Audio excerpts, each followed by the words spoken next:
আসসালামু আলাইকুম। আসুন আমরা পরিবারের সবাইকে নিয়ে 1 মিনিটের একটি হাদিস শুনি এবং অন্যের কাছে পৌঁছে দিই। আল্লাহুম্মা সাল্লি আলা মুহাম্মদ। আউযু বিল্লাহি মিনাশ শাইতানির রাজিম। বিসমিল্লাহির রহমানির রহিম। উম্মুল মুমিনিন হযরত আয়েশা রাদিয়াল্লাহু তাআলা আনহা বর্ণনা করেন যে আমি রাসূলুল্লাহ সাল্লাল্লাহু আলাইহি ওয়াসাল্লামের নিকট এই আয়াতের ব্যাখ্যা সম্পর্কে জিজ্ঞাসা করিলাম, যাহাতে আল্লাহ তাআলা ইরশাদ করিয়াছেন, এবং যে সকল লোক দান খয়রাত করে, যাহা কিছু দান করিয়া থাকে এবং উহার উপর তাহাদের অন্তরসমূহ ভীত থাকে।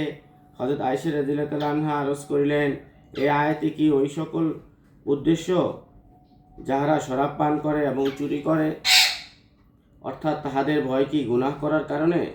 নবী করিম সাল্লাল্লাহু আলাইহি সাল্লাম ইরশাদ করিলেন, সিদ্দিকের বেটি, এই উদ্দেশ্য নহে, বরং আয়াতে কারিমা ওই সকল লোকদের আলোচনা করা হইয়াছে যাহারা রোজা রাখে, নামাজ পড়ে এবং সদকা খয়রাত করে, আর যাহারা এই ব্যাপারে ভয় করে যে কোনো ত্রুটির কারণে তাহাদের নেক আমল কবুল না হয়।